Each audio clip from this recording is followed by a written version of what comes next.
thanks for coming out tonight. Obviously, the big item on the agenda is talking about the Cape Farm Bruce Road bridge and extension, connections, and all that good stuff. So I appreciate folks taking the time to come out. I know that we got a lot of calls on this, so it'll be good. Why don't we start with a roll call? Alice, oh, you're over there. So. Yes. Alderwoman Partisan. Here. Alderman Beretta. Here. Alderman Vandermeer. Alderman Duskin. Here. Alderman Smith. Here. Alderman Buckley. Here. And Alderman Clayton. Here. Here. All right, very good. 7 present. Now, we also need to do roll calls, I believe, for the townships and for Homer, is that correct? You want to do it that way? All right, Denise, you want to go? Yes, Supervisor Ronald Brinko. Here. Trustee Mike Kelly. Trustee John Modisich. Trustee Barb Boyce. Here. And Trustee Mike Lukowski. Here. Supervisor Pam Myers. Present. Trustee John Kruzak. Here. Trustee Vicki Bozen. She will be late. Will be late. Okay. That's all, Trustee. All right. Anybody else want to do a roll call? Homer Glenn. Mayor Yukich. Present. Trustee Netsky Troiki. Present. Trustee Caprio. Present. Trustee Rogers. Trustee Suisse. Present. Trustee Costa. Present. Trustee Barry. Present. All right, very good. Actually, I wish we had a big round table because I feel like it seems a little ludicrous for us to sit up here looking down. This is really a conversation that I just want to have. I mean, about a year or two ago, I really started talking to staff about the bridge and how do we alleviate traffic here in Lockport. As all of us know, the bridge can be very, very congested. I live on 9th Street. I watch the line of traffic stretch past my house and go all the way down what seems to be the highway. So it's been a very important piece of transportation that we wanted to address. Of course, it's a lot bigger than that.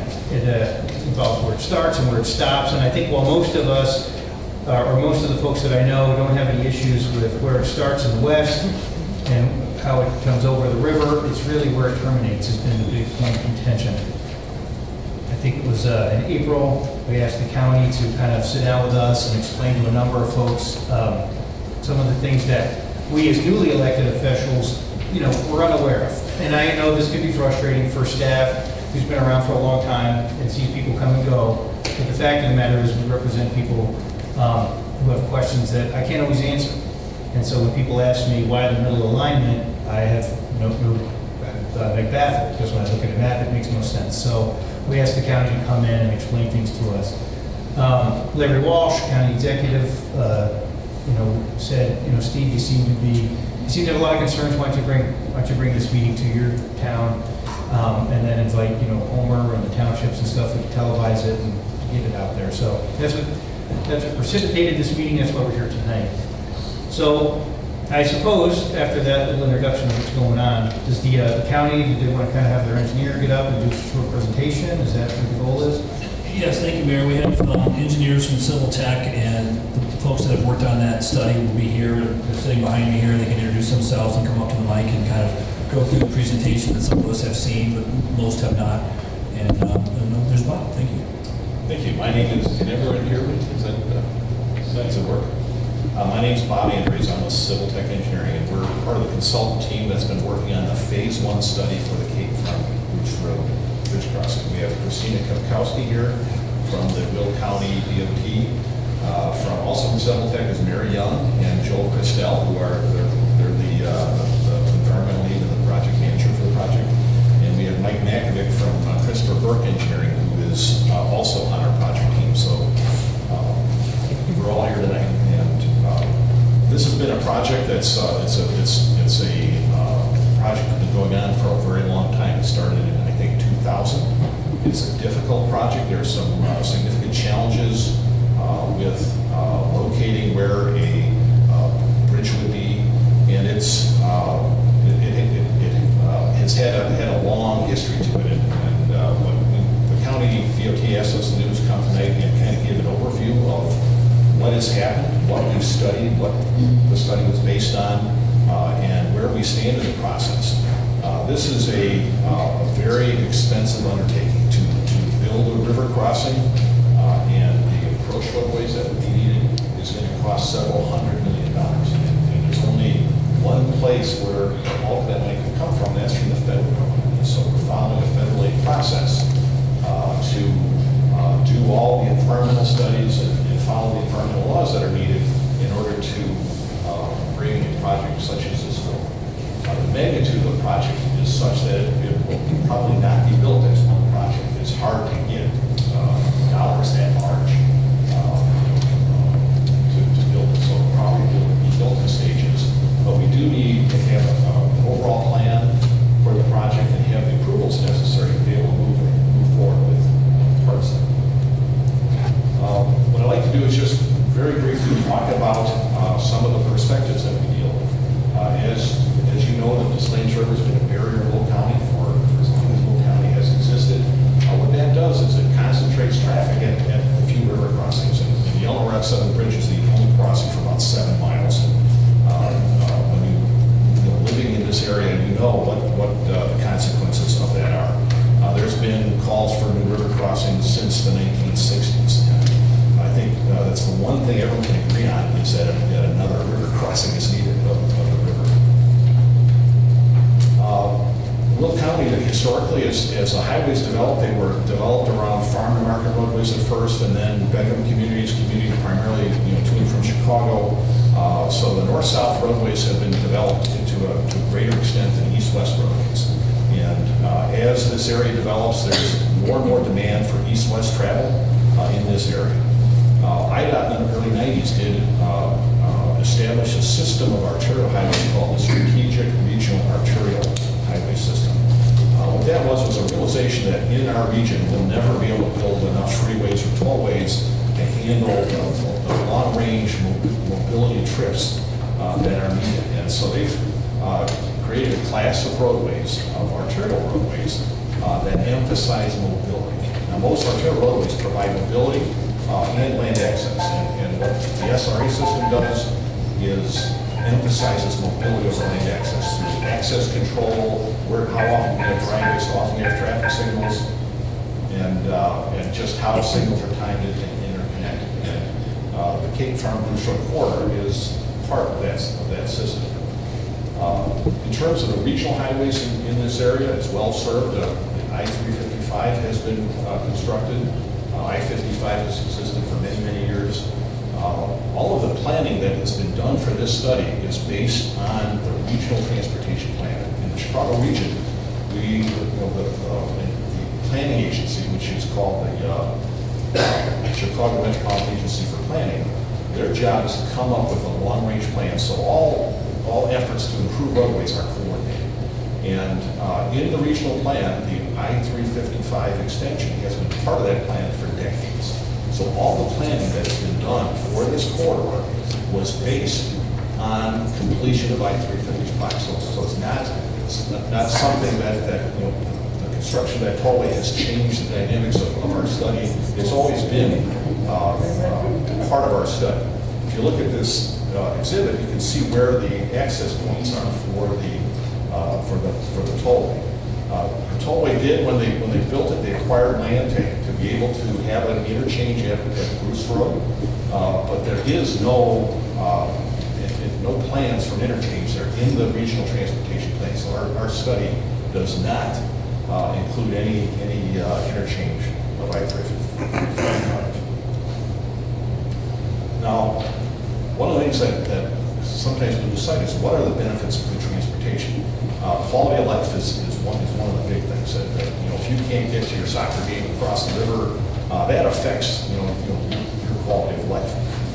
Good transportation affects economic growth and prosperity, and so those are things that can accrue if we have a highway network that can serve traffic very well. We need a long-range vision. We need to look into the future.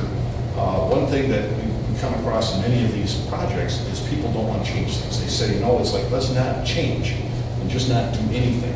One thing that happens, or that we always say is no build does not mean no change. Change happens whether we plan for highways and build a quality network or not. Development is going to occur whether the highways are there to serve them.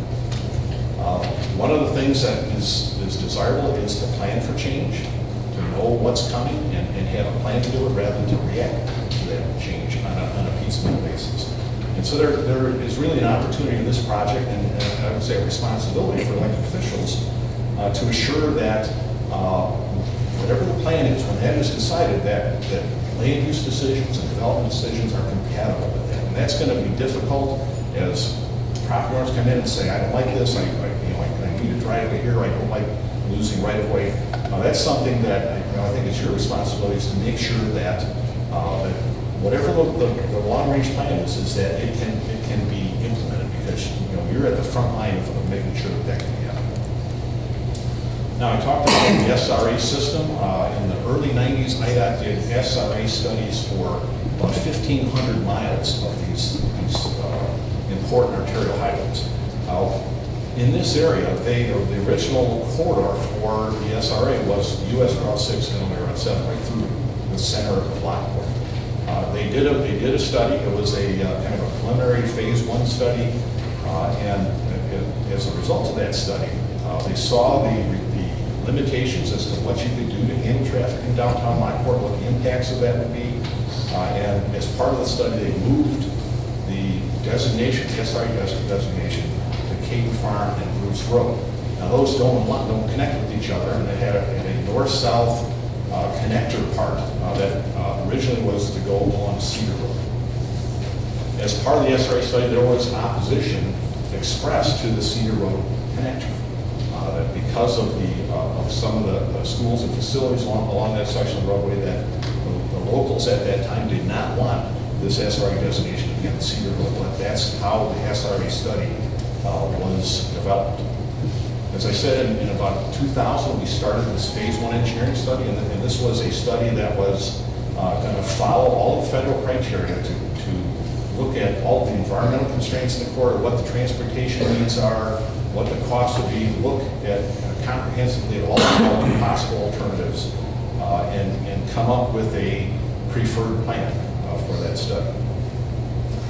Part of the study was to look at Cedar Road and determine if Cedar Road was really the best place for this north-south portion of the connector. Now, the terminate of the study were, one of the requirements of the federal process is to have logical terminate. You got to have a project that starts at a reasonable place and ends at a place, and it's compatible with what's planned at those two endpoints. And so the FHWA determined what the logical terminate for this project are. What I'd like to do is invite Mary up here to talk about kind of the study, where we've been, and where we're at. And then I'll come up when she gets started. So. My job is to talk about the last 15 years in under 10 minutes. With any federal aid project, you have to follow steps. And the first step is to define a project purpose and need, and then develop alternatives to address that purpose and need. So during the course of the project, our first step was to develop a purpose statement, and that was basically to come up with a transportation system improvement that addressed capacity, safety, and operational needs, as well as address future travel demand needs, 2040 travel demand, in the corridor along Caden Farm Bruce Road between US Route 30 and 159th Street at Cedar Road. Specifically, we wanted to address 5 needs, and those are to accommodate population and employment growth, what is anticipated over the next 20 to 25 years, improve system linkage. That's just basically saying we need a new bridge. We need to create a connection. To accommodate the transportation demand that is associated with whatever growth occurs. Optimize modal interrelationships, and that's basically just a fancy way of saying that we need to plan for pedestrians and cyclists and provide people a good way to get to transit. And then to improve travel safety as well. We looked at safety along all the various roads in the corridor. Oh, jeez. Flying along here. I'm sorry. So the next step, then, after we had our purpose and needs statement defined, we then looked at alternatives, and we worked with the TCC to develop these alternatives for a couple years, between 2002 2003.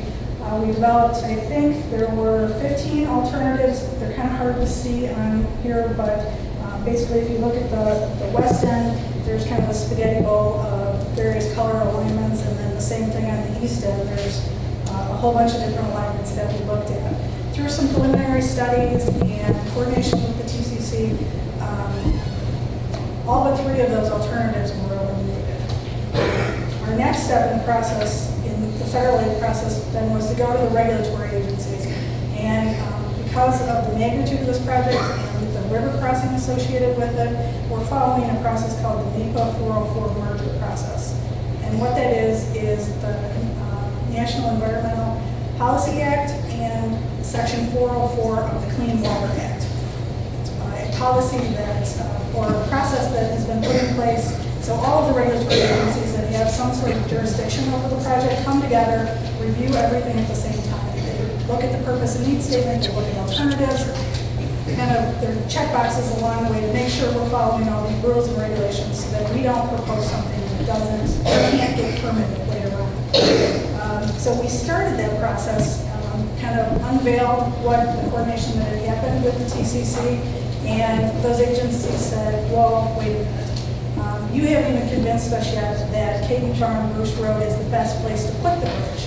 So we took a step back and needed to look at river crossings all up and down the corridor in this area. And the exhibit you're looking at right now, there's 3 purple corridor crossing locations that were historic corridors that had been looked at, but are really out of the study area, so those were eliminated pretty quickly. That left us with 6 crossing locations, the yellow dashed lines on there, within what is considered our study corridor area, that we needed to do more further investigations on to see if one of those locations was actually a better spot to put the bridge than at Caton Farmers Road. So in conjunction with those 6 crossing locations, 14 alternatives were developed. And hopefully you can see all the lines on here. Again, we've looked at crossings all the way down from Theodore, Roslyn, all the way up to Thornton and Renwick. Our next step in that process was to start evaluating these alternatives. Well, actually, let me take a step back. Each one of those alternatives, 14 alternatives, we developed concept plans for, and they all consisted of the same features. And those were to have 2 through lanes in each direction.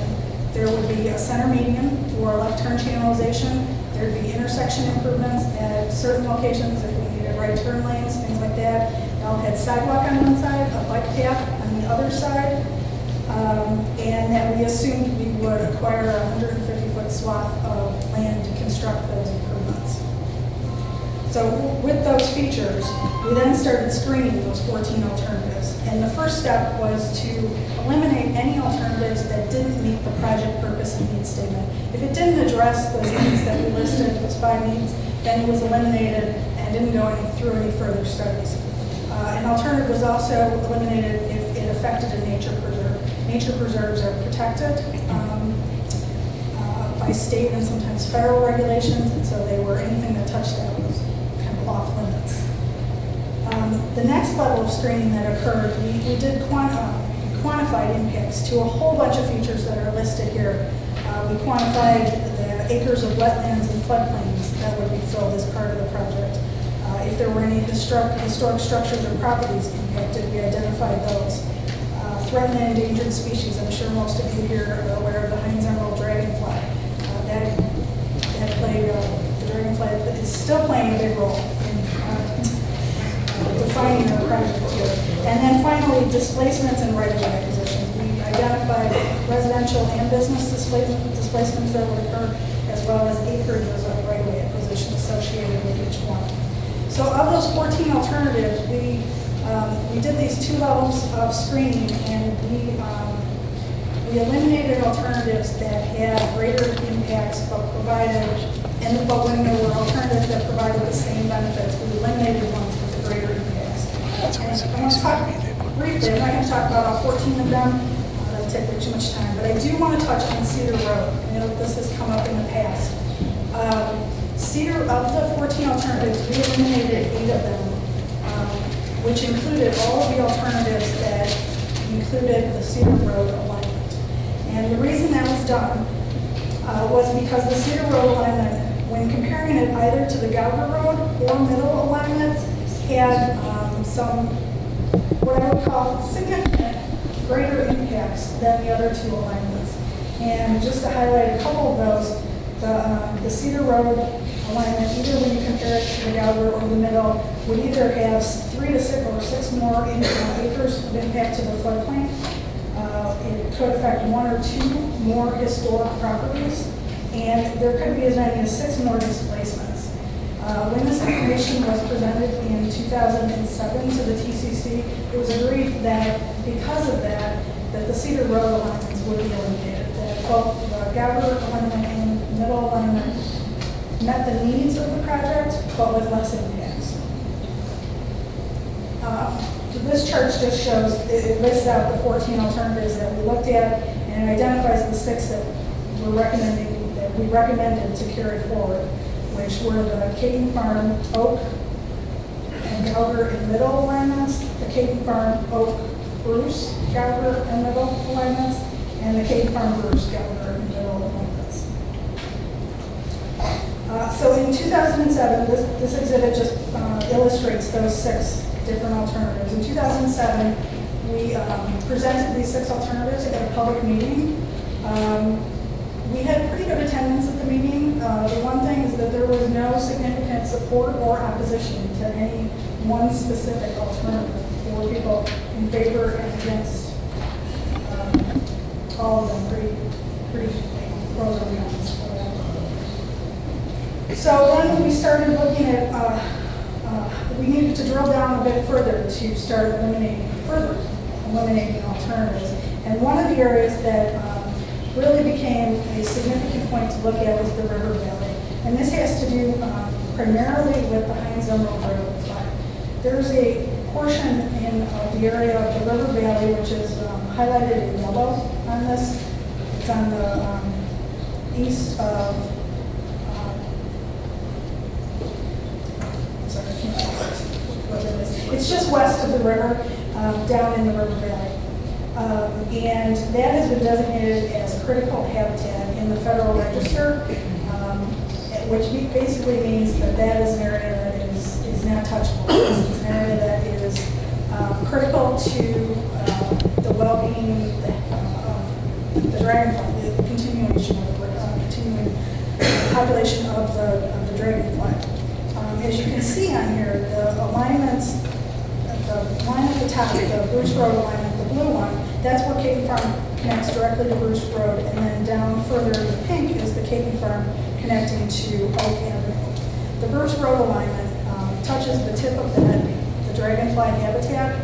Not only the habitat, but also there's a buffer area associated with it that U.S. Fish and Wildlife Service has designated as kind of a unintended no-fly zone for roadway improvements. So, plus the Bruce Road alignment impacts, it kind of bisects Delwood Park West, and we would need to acquire about 4.5 acres from Delwood Park West. So for both of those reasons, all the alternatives that had a bridge at Caden Farm connecting directly to Bruce Road, we eliminated from further analysis. So we had 4 alternatives left, and really all 4 of those alternatives have comparable quantitative impacts. One of them may have more acquisition than the other, but that alternative may have less impacts to wetlands or less displacements. Overall, they were generally pretty comparable to one another. So we started to look at things from a qualitative standpoint. And the first comparison that I'll make has to do with the Oak alignment versus the Oak Bruce alignment. This is, when you look at these roadways, the Oak Avenue is classified as a local street. And that's basically due to the land uses associated with it. There's a lot of residential, there's some horse farms. It's very, what I would call a minor street. Whereas Bruce Road, in the area of our study, part of it is considered a collection roadway, and then part of it is considered an arterial roadway, which is a roadway that is designed by its nature to carry traffic, carry regional type traffic. And through the years, the development along both of these roadways has been consistent with those functional classifications that they have. Along Bruce Road, there's been subdivisions built that have been set back from the roadway. The appropriate right-of-way has been set aside to someday widen Bruce Road. That hasn't been the case on Oak Avenue. There would be considerably more right-of-way acquisition and impacts to residents along Oak Avenue. So for those reasons, we recommended that both of the alignments that extended along Oak Avenue be eliminated from further study. And that left us with two alternatives.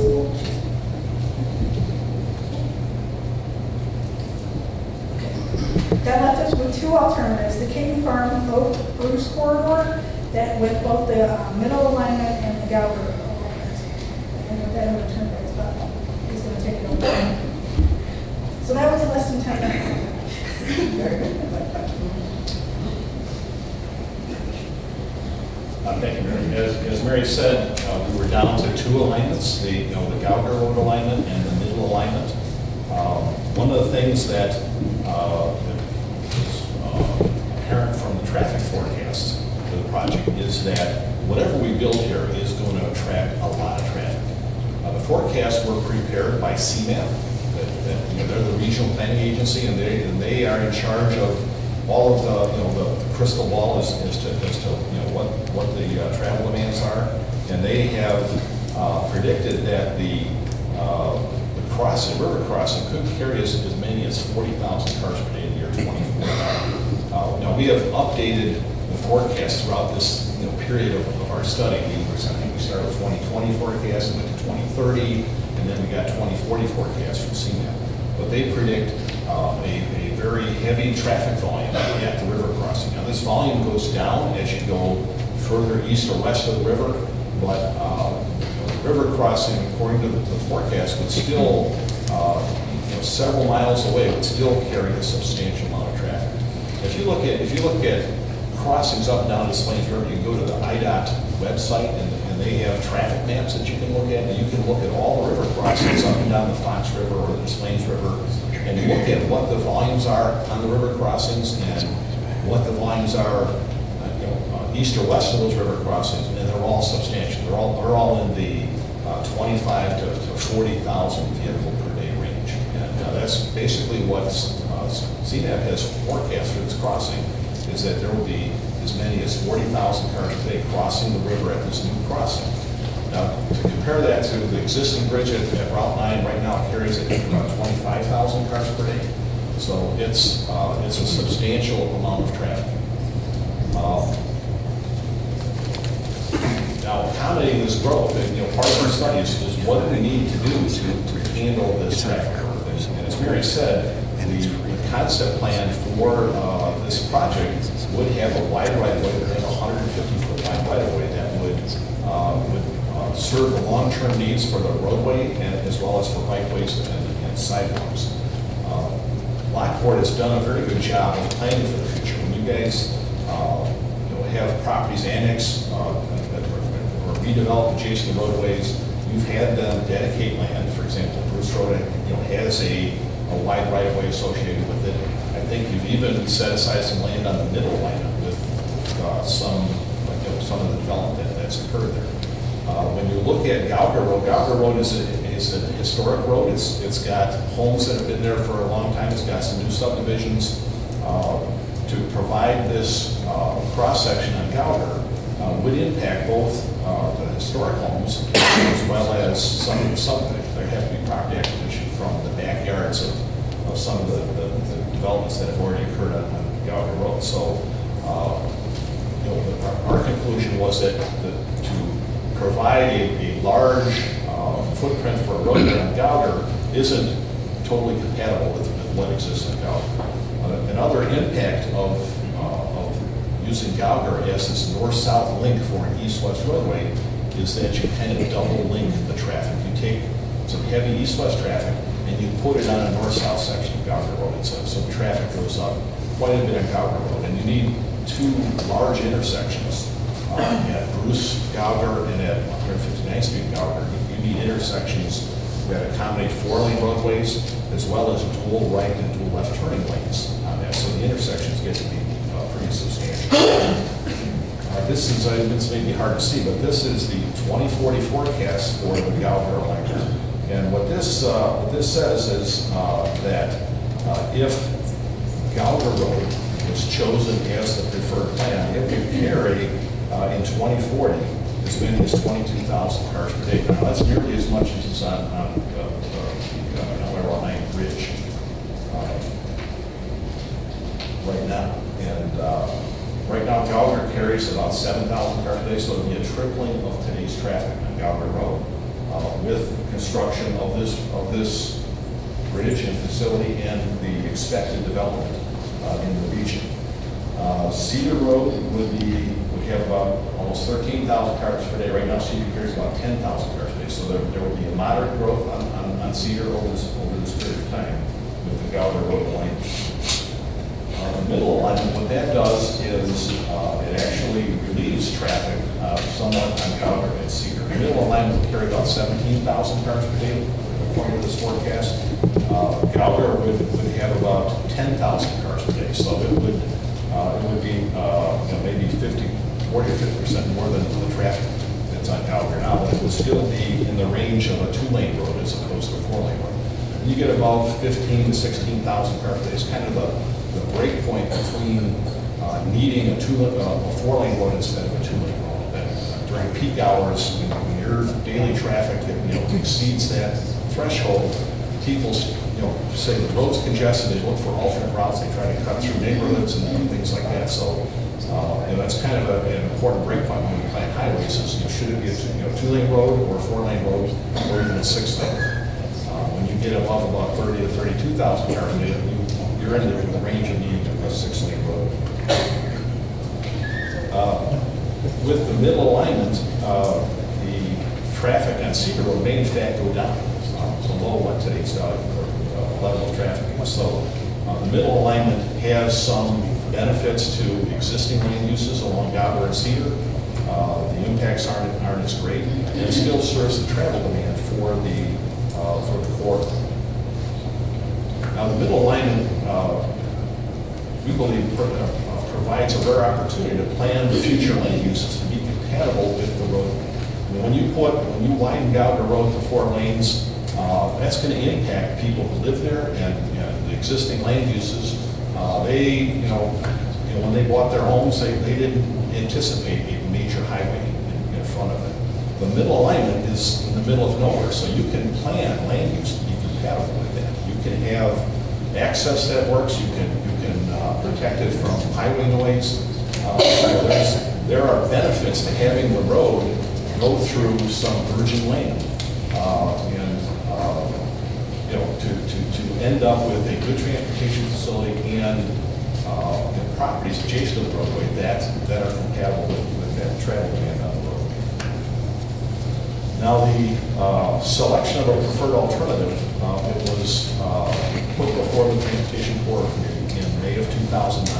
They looked at the impacts, what the benefits are of each of these alternatives and what the detriments were, and they selected the Cape Farm Oak Bruce middle alignment as the preferred plan. That was submitted to the county board in July, and the county board concurred in that.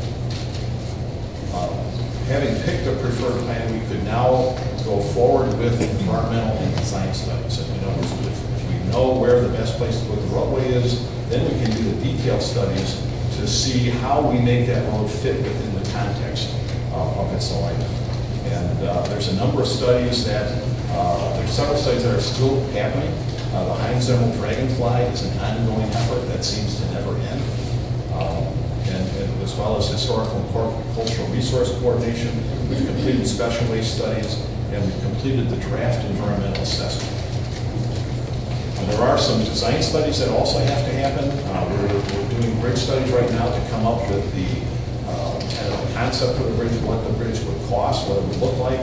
We finished the drainage studies and roadway studies, and we're looking at what's called MAP 21. These are the federal aid requirements for the project. To get all the federal approvals is ongoing. And the construction phasing plan is ongoing, and the draft design report is in progress. The next steps is to complete the Heinz Emerald Dragonfly coordination with Fish and Wildlife, complete the coordination that's required. There will be a public hearing where we would go forward and present the preferred plan to the public.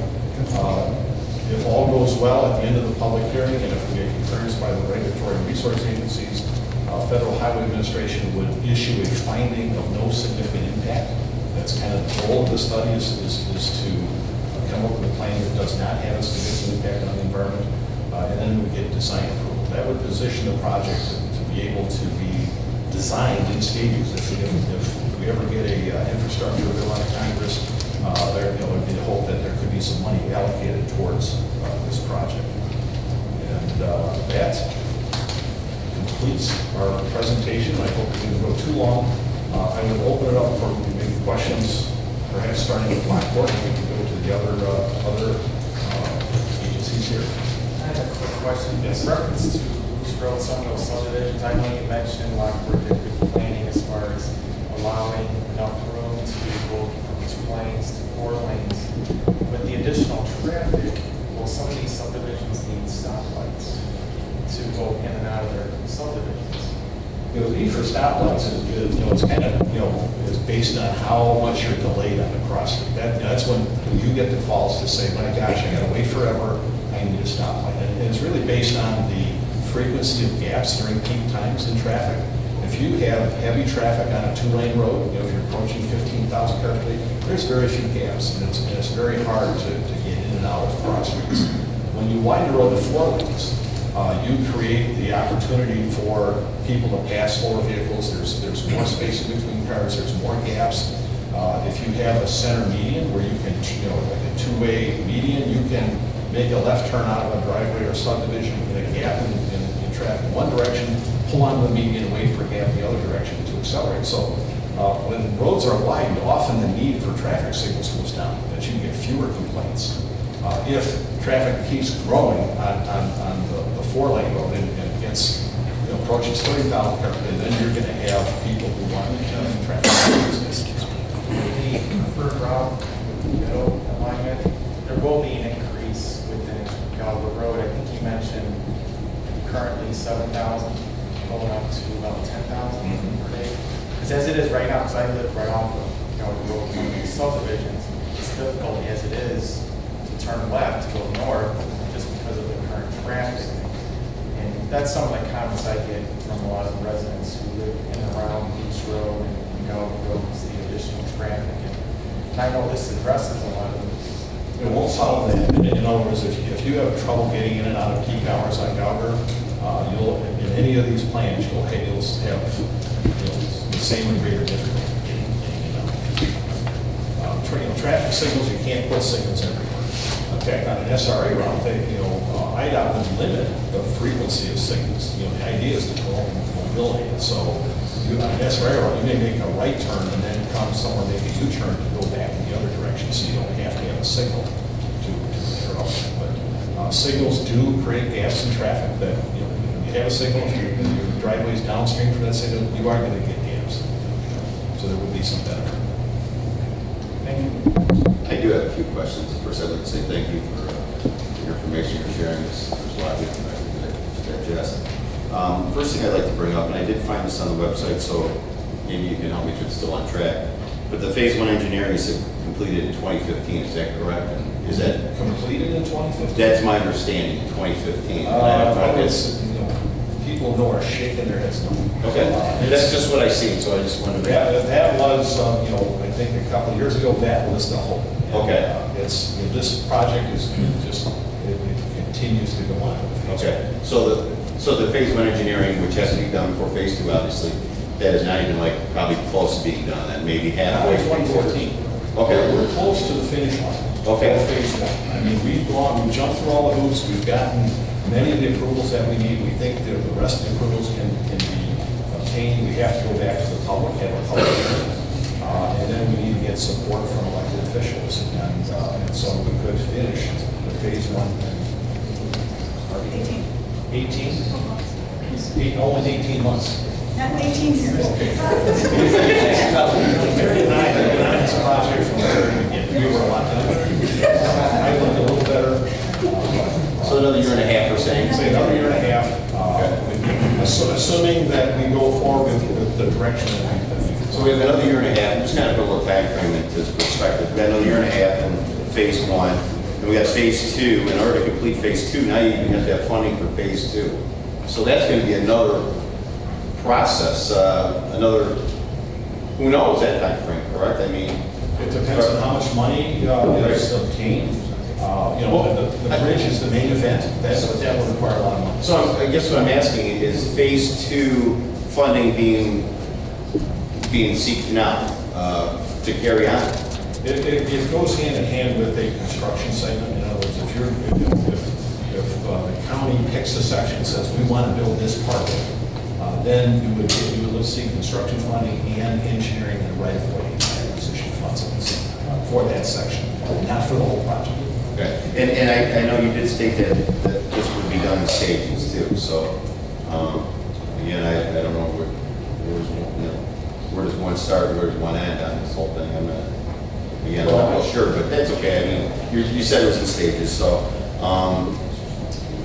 that was kind of one thing, but I guess just to clear things up, we're talking SRA route. Where is most of this traffic coming from? Is it coming from 159 to go over the new bridge, or is it coming off of 355?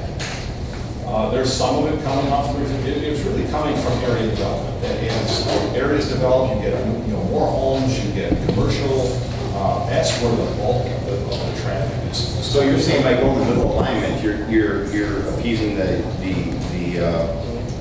eastbound traffic or from the east side, and then you're also getting some from the 355 traffic. Is that? 355 is pretty well served by 159th Street right now. There's an interchange there, and I'm not sure we're going to draw a lot of traffic. It depends on how congested downtown Lockport is. You're likely going to see a balancing of travel times. When a street network gets saturated with traffic, people look for alternate routes. They try different routes, and what happens is over a short period of time, you get a travel time equilibrium. So if you go out, say, on 159th Street, suffer through downtown Lockport, it takes you the same time as if you go south, take the new bridge across, and travel. So what happens is you'll get kind of an equilibrium set up where travel times for any of your choices are comparable. Those are some of the things. I have a few comments. Jerry, you want to go first? I just had just the one question. This project is designed basically just to move traffic, and we're not saying this is an alternate truck route of any sort, or, when you get trucks involved, what are we designed differently, if this is a truck route, or if this is pedestrian, traffic, regular pedestrian vehicles? How is this designed? Explain that to me. Well, it's designed based on what the travel demand is going to be. Decisions as to whether trucks are, for any federally project, generally you need to let trucks use that.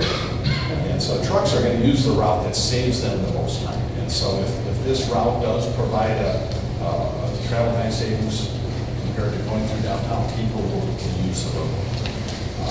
But the design is based on the design of your traffic and the number of trucks that are forecast, and come up with a pavement design, corner radii, and things like that. So it would be designed to handle trucks. It's not that trucks would be prohibited from this route. The question of would trucks be prohibited somewhere else and forced on this route is something we don't answer with this step. That's at a different level than we would. Okay. You got something, Jerry? Yeah. Since I found out about this 2 weeks ago, or 3 weeks ago, whatever it was, that y'all were going to be here, I've kind of been obsessed with learning everything I can. And I have been to the website, and I have studied all the minutes from all the meetings. I've looked at all the material related to the public hearings.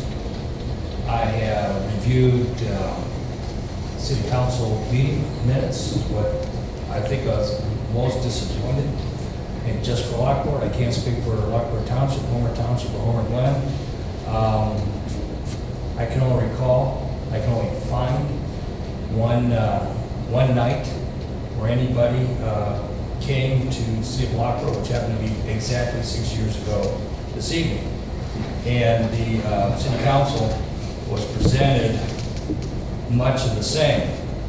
After hearing that, my comments and public comments in the meeting minutes was that I opposed middle alignment because, quite frankly, it makes no sense. All right? What does make sense is to use the current roads, not only from just looking at a map standpoint, but looking at a cost standpoint. I've looked at the 2030 Will County 2030 transportation plan, and it's real simple. It says we're going to build 4 lanes from here to here, and the projected cost in $2,004 is this. One of the routes is from Archer Avenue to Cedar Road, 4.5 miles, $56 million. Another route is, an improved route is from Route 6 along Goggle Road, 4 lanes to Bruce Road. What happens here is everything that I've read is Bruce Road and Goggle Road becomes the intersection, and it impacts everybody. And so I also recall that this is at least a 20-year-old thought process. And if we go back 20 years ago, 355 was never going to be built in our lifetime. It was never going to be built. And so this route, the entire purpose of the study was predicated of getting traffic east and west, from the west going east, and get it to an intersection on 159th Street. And according to what I read, and I won't speak for Homer Glen, but I did read in the earliest stages in 2002 and 3 that Homer Glen objected to the Cedar Road SRA route for no other reason that they didn't want the congestion at Cedar and 159th Street. However, and once again, I cannot speak for Homer Township, Homer Glen, and Lockport Township. I can only speak for what happened in these chambers. And what was presented 6 years ago was take it or leave it. It's not your fault, sir. It's Will County's fault. You just did what you were asked to do by Will County. What is really interesting here is all of my comments and all of my research was summarized in a letter that Homer Glen presented to the TCC on April 14th. It wasn't even published on the website until Monday. So when I initially looked at this information for all the minutes, it didn't even exist last week.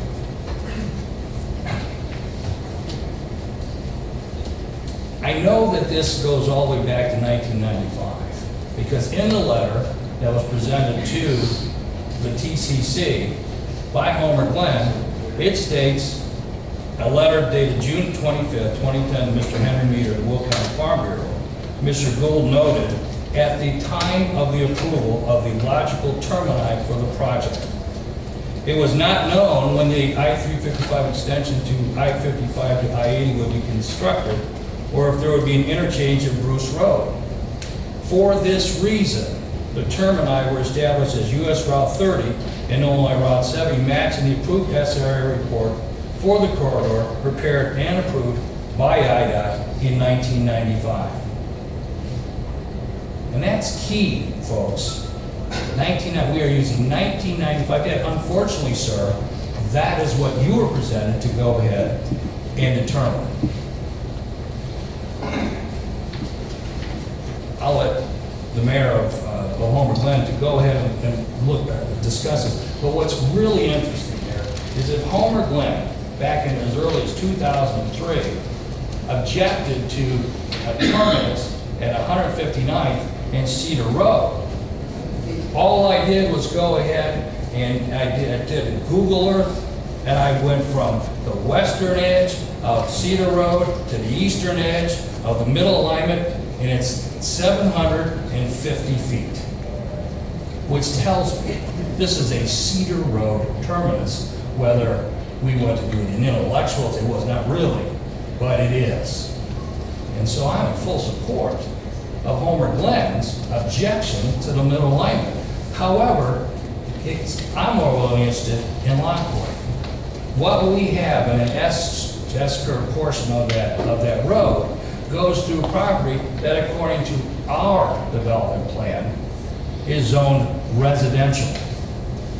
That road goes in, we lose that. Not only do we lose the residential at the eastern portion, we also then lose the commercial industrial portion on the western part of the middle route. And so, when we talk about quality of life, and for residents of Lockport, sir, and for anybody from Will County, it's sitting on that stinking bridge for a half hour, 5 days a week. That's the quality of life. But it's the economic growth and prosperity that we saw in one of your slides.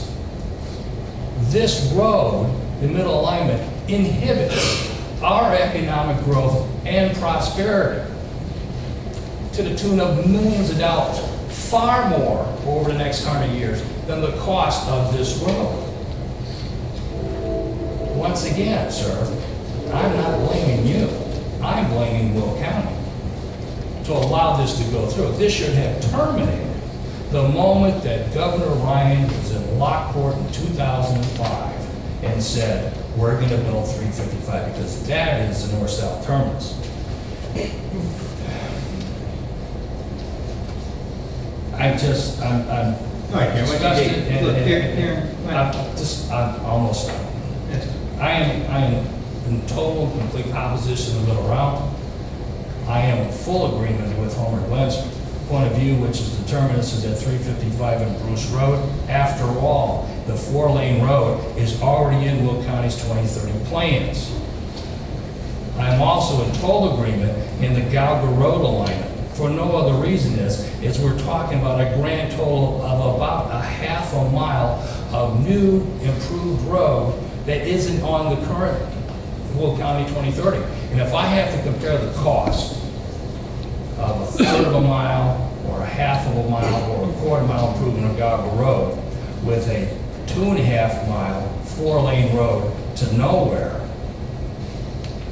then I'm quite sure that the taxpayers of Will County would say, hey, spend a few million on Galga Road, don't spend $100 million on the middle alignment.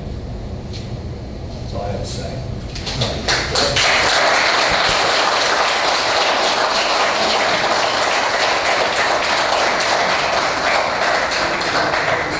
A couple of points you made. I'm not trying to refute everything you said, but one point is the Transportation Corridor Committee had representatives from every community in both townships that attended all those meetings, and it was their responsibility to come back to bodies such as the City Council to inform them of what's going on. And if the council wanted the county or the project team to make a presentation, we were always available to do that. So it's not like this happened in a vacuum. But our minutes reflect that this is a matter of information, no action required. So it's basically a take it or leave it. And that's what was presented to us in 2006. That's what was presented to us in 2009. And that's what was presented to us this evening. The other point I would make is you said in 1995 that there was no hope of ever building 355. 355 has always been in the regional plan. It's always been expected that it would be built. For a decade or more, they didn't know if it would be built. But all of the planning was based on the fact that that would be built. I just quoted. What's going on? I just quoted what Mr. Gould says. And Mr. Gould says it was, this whole thing was predicated on the fact that 355 wasn't going to be built. There were times when people lost hope. Well, yeah, and that's kind of what the problem is with these big projects. We think they're never going to happen, but, 20 years goes by, actually. Well, look, I'd actually like to take some time and hear what our guests have to say. Darren made some comments about Homer's thoughts. Part of this issue is that we have new officials here, people who they have different opinions than because of changes that have happened. I do have a number of cards up here. I've got Pam Myers, if you want to get up and speak. I'd like to go through some of the cards first and hear what our guests have. Mayor, you got a second?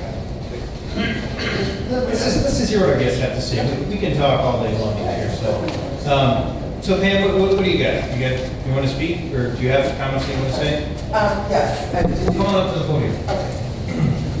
I do have actually official documents for the record as well that I'd like to have entered. My board had reviewed these plans back in 2014 and had asked me to submit a letter to Mr. Gould, which I'd like to submit as evidence. And just a synopsis, I don't want to take a lot of time because there are a lot of other people that have not had a chance to speak on this.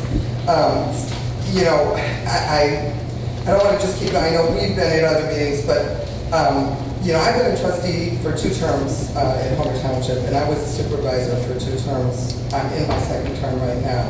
And I do agree that there probably were some sporadic meetings of the TCC. But, for example, the meeting where the vote was taken to use this middle alignment, according to the engineers and Mr. Gould, was on May 19th of 2009. And the people that were supposed to vote on the TCC were mayors and township supervisors. A lot of the decision-making, as I understand it, by listening to the Highway Department and Civil Tech, were made by a lot of the staffers, not necessarily by pure vote. And I was sworn in on May 18th of 2009 as supervisor. I wasn't even aware of the meeting or that there was going to be a vote taken. I don't believe it was appropriate for Open Meetings Act. I know when we have agendas and stuff, we have to put issues that are going to be voted on. I was not aware, having only been in office 1 day, that the meeting was even taking place. But yet that was the meeting that was supposedly pivotal, as I've attended a lot of meetings. And that was the impetus for the group, or the, I'm not sure who the group was, because I know the TCC didn't go to the county board. But Mr. Gould had mentioned early on that he had portrayed that there was unanimous support for the middle alignment when a resolution was brought forward to the Will County Board and approved. So I think there's some problems with public input. I know my residents have indicated all along that they have not had opportunities to participate in this process, and I think that's something that we would like to, address. With regard to CMAP, so you mentioned their crystal ball and how they're, well respected with planning, and I do agree with you. And I think it's well known that there are 2 agencies combined, NIPSI and Metropolitan Planning. Right. So I do agree with you that they probably do have a finger on the pulse. But I guess maybe you could answer for me then why, when I go to CMAP's website, their last SRA map, which was dated 2/21 of 2012, is still showing SRA 303 going along Cedar Road. They're showing no middle alignment. They're still showing the projection for the Cedar Road. So obviously, we've talked to a few people at CMAP. There's no official position, but nobody has confirmed that they have endorsed this middle alignment. So I'm not sure why you bring up CMAP. And, I think we all agree that we do want another bridge, and, there's no sense in talking over this. Perhaps the cost of not creating a whole new roadway might actually make the bridge realistic, I've heard so many different stories now. I'm hearing phase 1 isn't complete. I've heard phase 1 was complete. I think I had the good fortune of being able to attend a lot of meetings, and I'm confused about the facts. And I'm not aware of minutes ever being approved. I did finally start attending some meetings as I was informed, like around 2011, 2012. There wasn't a formal process, not like we're held to.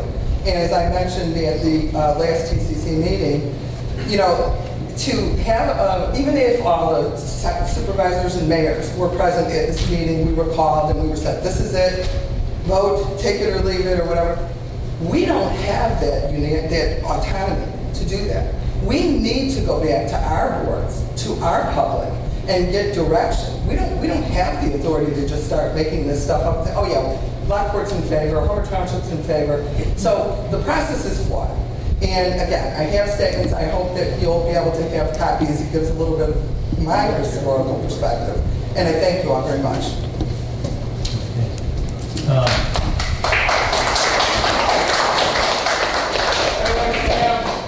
Jim, why don't you go ahead? You have something to say? For me, being one of the newer aldermen, I just wanted to first say that I appreciated the process, that not knowing about this project and not knowing everything.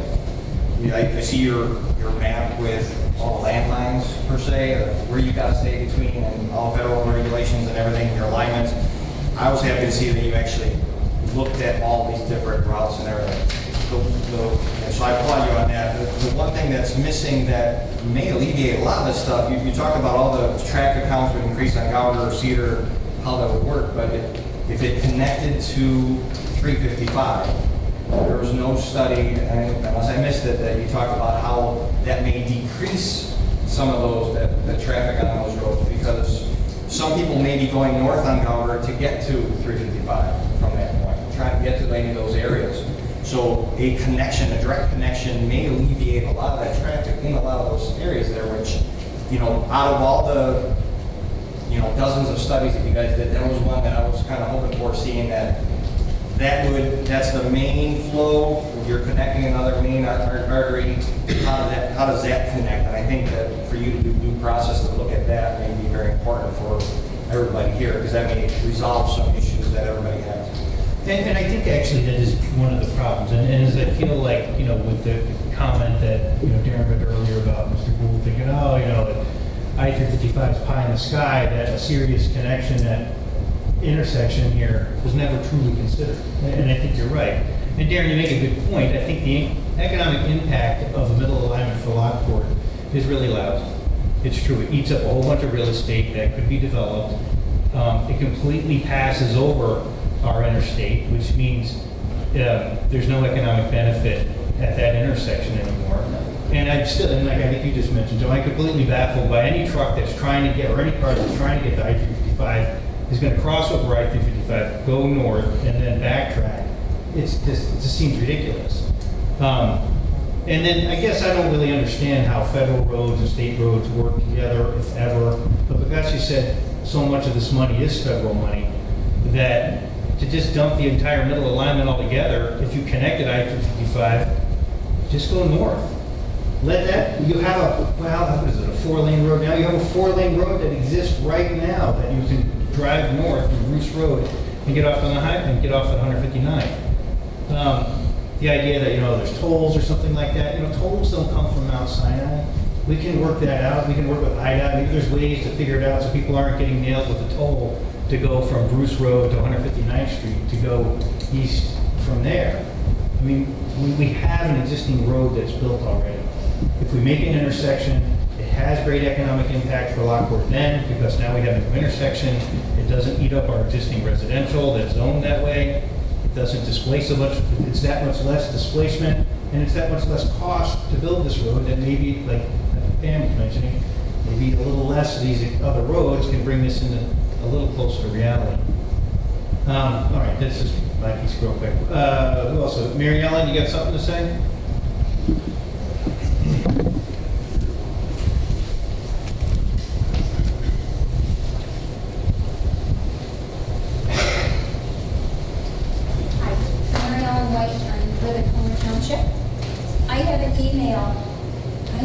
I was in contact this morning with Michael Sipinski, and he happens to be the principal of the William E. Young School. He asked me please to share information with you. Thanks. Okay. Homer School District 33C constructed William E. Young School after consultation with the Will County Department of Highways and Will County Land Use Department in order to make accommodations for the future expansion of Cedar Road and to best protect the safety of its students. An additional 4-lane road to the west of us. Now, this projected middle route will come right behind the school and take a little portion of their playground area. So they now are going to be sandwiched between 4 lanes on Cedar and 4 lanes behind them. This is totally unacceptable.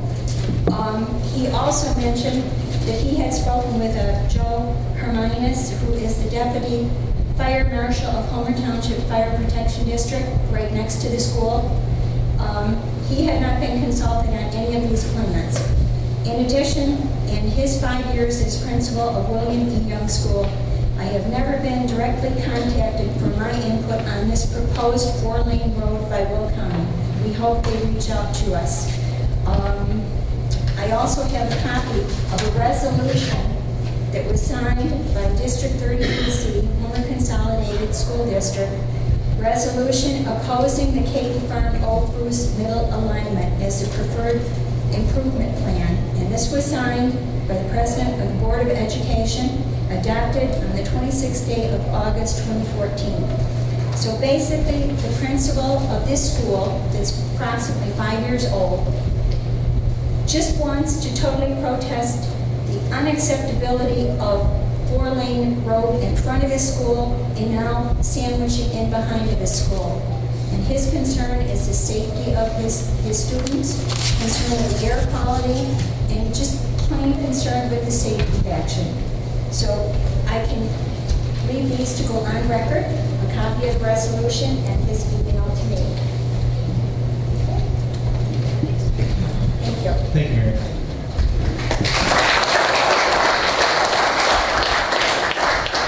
Any other council members have something to say for everyone? Okay. Let's see. Mayor, do you want to speak? Somebody put your name. I don't know if you want to. They volunteered you.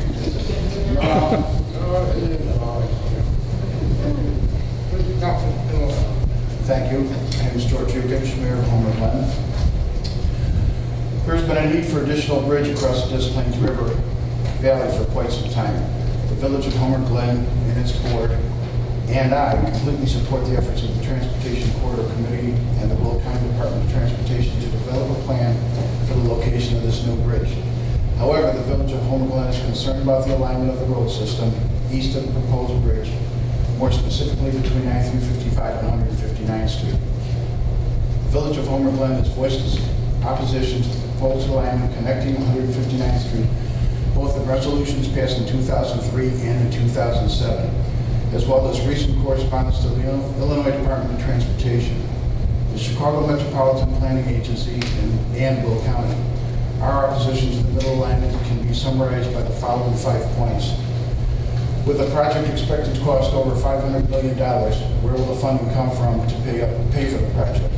Even if the state or federal dollars are obtained for all portions of the project, typically matching funds are required by the local agency.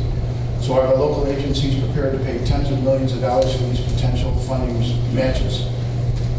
Will the county pay for the required matching funds? 2, the proposed middle alignment SRA is planned to be located directly behind the new William E. School on the west side. The school already has a Cedar Road SRA on the east side. Thus, having the SRA both on the east and west side of the school cannot be the best alternative for the safety of our children. The proposed middle alignment will, in effect, split this section of Homer Township in half. This, along with the uncertainty of development on this road and the way it adversely holds these properties in limbo. This will also have a stifling effect on development in the areas of the township, including the development of the city of Lockport. The addition of the 4th north-south route within the 1.5-mile corridor is not only repetitive, but it's unnecessary. But goes against CMAP's principle of 2040 planning, as well as the February 26 Caton Farm Bruce Road study, which references the need to create a well-spaced grid network of arterial routes. The terminate points of the proposed SRA route were reportedly set by IDOT back in 1995, long before the construction of I-355. We have been told by the county that these terminate points cannot be changed. However, in a recent conversation with Mr. Bennett from CMAP, he noted that, in fact, they could be changed. An example of this was proposed Schoolhouse Road SRA, where the northern terminal point was changed at the request of the Village of Homer Glen several years back. The Village of Homer Glen fully supports the construction of a new bridge across the Des Plaines River. As our village has concerns regarding other aspects of the proposed Caton Farm Bruce Road SRA alignment, and so as not to delay the development of the bridge, the Village of Homer Glen requests the proposed Caton Farm Bruce Road SRA be phased to allow sections west of I-355 to continue while allowing the section east of I-355 to be reviewed at a later date. And finally, at the April 2015 TCC meeting, village staff members in attendance requested from the county and consulting engineers that the members of the TCC will be provided with copies of various documents and reports, or at least that they be made available. We would like to request an update on when we could expect to obtain the information so that we may be better educated on this issue. And there was a comment up here before that there would be no impact. What I'm trying to figure out is if there's, who are you saying it's not going to be any impact to? I mean, do you guys live here?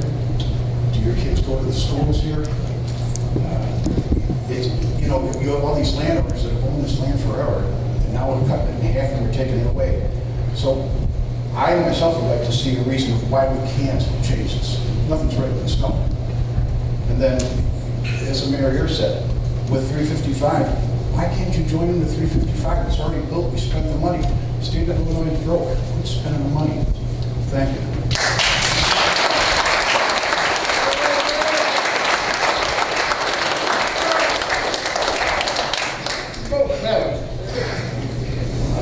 All right, Richard, you got something?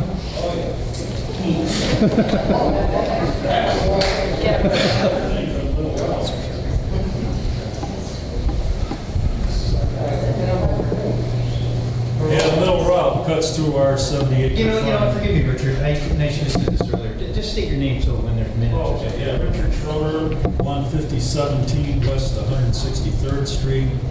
That's a little bit west of Cedar on the south side of 163rd.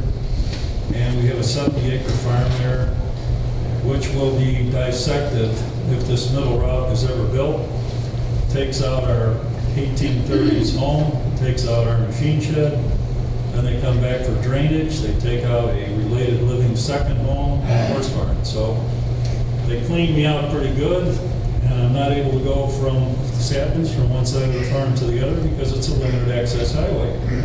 So I'll have to go out onto 163rd to get from one side to the other. That's ridiculous. But anyway, stating that, I have a letter here that I'd like to read and later submit it into the record. Most feel the proposed Des Plaines River Bridge is okay. However, the proposed middle route to connect Bruce Road to 159th Street is still totally unacceptable. At the TCC meeting of May 19, 2009, Mr. R. Andrews of Civil Tech stated the proposed middle route is incompatible with the land uses along its corridor. At that same meeting, the city of Lockport stated they would not protect the corridor for the proposed middle route. And now, newly planned and documented developments are on the books. At this juncture, right at today's date, there is a severe conflict between the existing infrastructure of farms, businesses, homes, and residential developments and future developments with the middle route. The middle route is not an infrastructure improvement. The only way to resolve this conflict is to eliminate the middle route and replace it with one along an existing road. If the SRA project is split into phases to get the Des Plaines River Bridge built first, there must be an ironclad agreement that the proposed middle route be totally and completely dropped. Any money spent so far in the SRA Phase 1 study on the middle route are very small compared to the astronomical amount to be spent on constructing the unneeded middle route. Any real estate tax dollars generated from land under the middle route corridor would be replaced with high construction costs and annual high road associated maintenance costs. The fact that acquisition costs for land required for the proposed middle route will be high since it will have to be purchased and not donated must be considered. Mr. R. Andrews of Civil Tech is quoted in writing as stating land acquisition costs will be a substantial part of the total roadway costs. At the April 14th, 2015 TCC meeting, Mr. Andrews stated that frontage roads would now be required for the middle route and land and construction costs would be required. Sound attenuation will have to be paid for if they want it by adjacent landowners. Will County Board member Mr. Corey Singer is quoted in the meeting minutes stating that the Will County resolution for the middle route could be changed and arrangements could be made with the state of Illinois for a change or elimination of this route. The Chicago Metropolitan Area Planning CMAP Chair Gerald Bennett, who I've talked to personally, has looked at the maps. I took my board over there. He said that the middle route is, quote, costly, overkill, and existing roads should be used.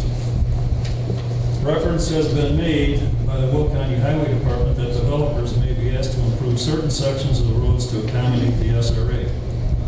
Financially, with their projects, can they do this? That's a question. We have been told in the past that the SRA would not be connected, could not, or would not be connected to an interstate road. However, Claire Bozak, who we contacted of CMAP, provided documentations that this can be done. The SRA Bowden Road is connected and terminates into I-355. Recently, the Will County Highway Department said they won't consider I-355 since the east terminus of the SRA is located near 159th and Cedar Road. However, if you want to use this terminus, I-355 connects to 159th Street. All you have to do is go east and you reach this terminus point that way. So this is not an issue, that's a moot point.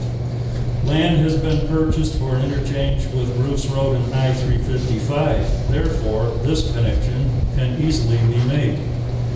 Obviously, I-355 is a fully vetted existing venue without any EP, floodplain, etc. issues. It's also equipped with sound attenuation and over underpasses which are very efficient compared to stoplights that will be required for a proposed middle route. I-355 also needs no land acquisition. There's no cost for that. It's fully constructed, maintained, and operational. The cost savings by using I-355 versus the proposed middle route are very substantial and can amount to tens and tens of millions of dollars. Another advantage of I-355 is there is no conflict with present infrastructure and future development of an unacquired corridor such as the middle route, bisecting present and future development.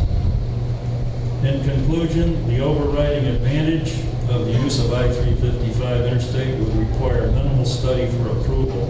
Construction time is close to zero, except for the interchange, which is planned to be built in any case. Other distribution of traffic to and from the proposed Des Plaines River Bridge can be handled by the existing grid of roads east of the bridge, which are all scheduled for improvement in the Will County 2030 plan. And I think existing roads, and especially I-355, needs very serious consideration. Thank you very much. Thank you.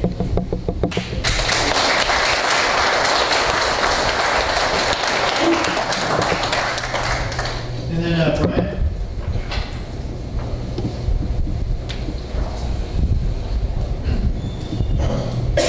Well, I guess you look, my name is Brian Kaminskas.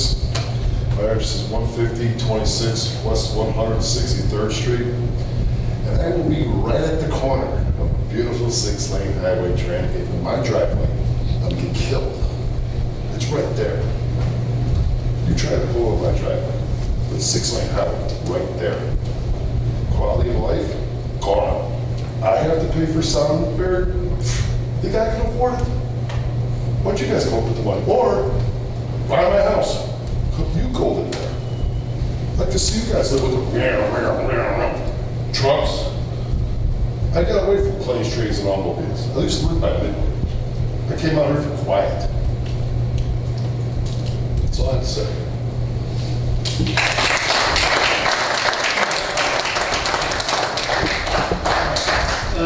that's all the cards I have right now. I know that sometimes people come to a meeting for the first time, they don't understand how it works, and then you fill out a card and you present it to the clerk so that you have a moment to speak. You know, without opening it up to 50 people possibly wanting to talk that aren't on the cards.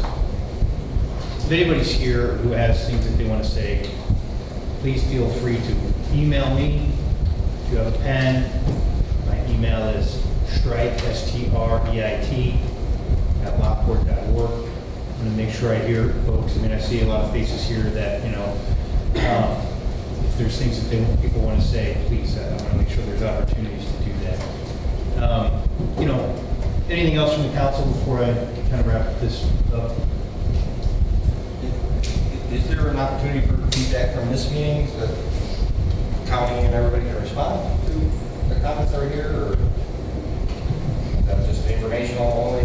Well, I think it's been, I asked it for this. I mean, when I went to county, it was, we had this meeting, and I'm like, okay, I want this meeting for residents, and I want it televised. Which I think the other one was, but it's hard enough to watch this meeting while we watch the county meeting, right? So, anyways, I just wanted the information out there better. I am looking for a little feedback. This isn't just a venting session. I think we need to have a little more discussion now with the county. So we will certainly follow up, but I know Mayor and the Township, Pam, and, you know, and Ron, I think we need to powwow a little bit and bring our concerns back. I mean, you know, for me, as even I think Richard mentioned, you know, using the existing I-355 route, I understand there's problems. There's a toll in between those two. That would have to be moved. People aren't going to use this if they have to get off, pay a toll, we'll get back on again. Like I said, these things aren't engraved in stone. A toll plaza is easier to move than buying all this land and you know, really killing our economic impacts that we would have by developing it. So, in any case, I think there's some discussion that needs to happen. I think the county's, and it's very clear now that there's not a lot of public support for a middle route. Maybe there's some folks that are fans of it, but I have yet to hear from them. And I'm not saying that, you know, sarcastically. I just have not heard from the public anybody rallying behind a middle route.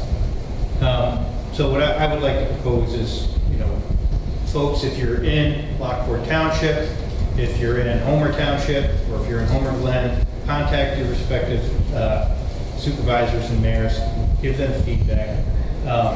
You have my email to contact me as Lockport, and if I need to forward you on to your supervisor, I'll certainly do that. But, you know, one of the things, and I'll bring this up to everybody, what's that, Bob? My main man, Bob.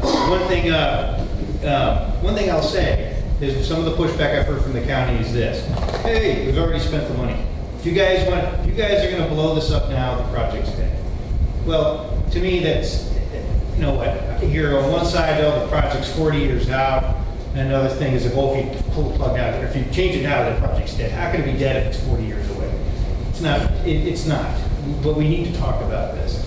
The other thing too is, quite frankly, and I run this by council, but I would like to discuss the possibility of, if it's going to cost a little bit more money, I would like to, you know, put before council that we pony up to do it. If this is a $2 million study, we're only talking about a small section of it. It's not going to be another $2 million study. We just need to, you know, review this extra piece. And so phase one is not currently done. If the municipalities, you know, the two townships and the two cities are willing to put some money to this, I think it would be money well spent.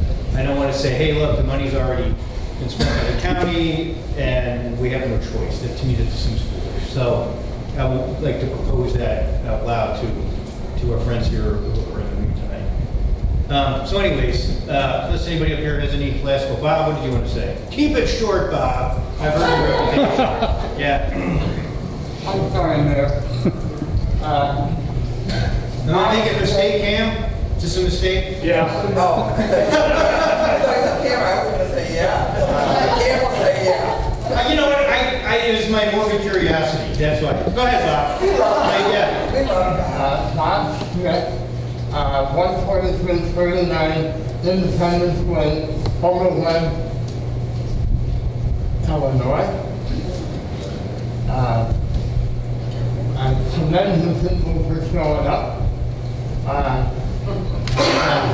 Attempting to convince us that that is the right thing to do in our community. It is obvious that a bulk of people here don't like your plan. They don't like what you're doing with it, and especially the lady in the middle. I don't know who her name is. I would like to know more about it. Only because I won't go there. Anyway, Homer Glen, Homer Township, Lockport Township have been neighbors for years. We have always worked well together, and it will never change, regardless of the road. But the one thing that you always have to remember is the government don't care about us. The government is for the government. All you have to do is look at Washington. So, ladies and gentlemen of the board, remember in your heart what you stand for. Okay? Our home comes first. Thank you. All right, thank you.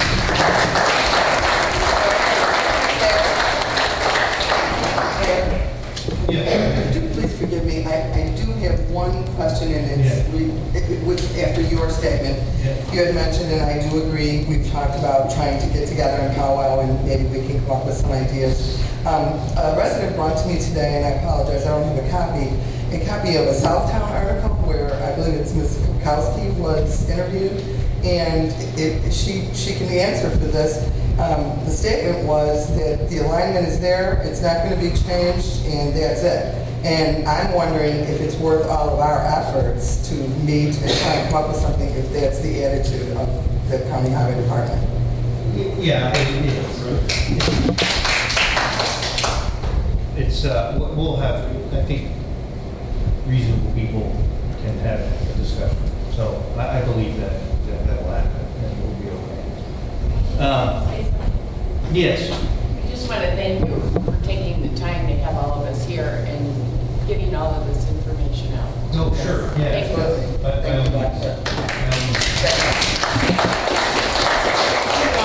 Before I let you guys go, I know this really isn't. I just want to throw a suggestion out. I don't know if it's even possible, but as we look at this bridge congestion, and knowing that even if everything goes forward, it's still many years. Is it actually possible to? Because right now there's 2 lanes on that road, and there's on that bridge, and there's 2 emergency lanes that are wide enough to hold a car. Is it possible to take one of the emergency lanes, turn it into a lane, so 2 lanes of traffic go west, a single lane of traffic continues east, and then there's 1 emergency lane left? I'd like to just talk to you about that, or maybe, I don't know if that's a county thing, or if that's something we should talk about, Ben, or something, but it seems like there's two full lanes on that bridge that do nothing all day. And there would still be one that's left for an emergency if something happens. So I still think, maybe some short-term solutions I'd like to still discuss. So I don't know if that's, obviously, it's probably not. That's really an IDOT thing, it's Yes, their bridge okay. and their road. Okay. That's the answer. It's an IDOT. It's an Okay. IDOT. Okay. That would have to be closed to IDOT, and they would. All right, so, forgive me, but let's look into that. Maybe it's completely unrealistic, but. Yeah, we can talk about lays out. I think the fire district will probably have some saying in that too in regards to traffic and emergency lanes in both directions will probably require, but it's an interesting idea we can look into. All right, well, let's wrap this piece up. I appreciate everyone coming out tonight, and we'll keep moving forward with this, so thank you.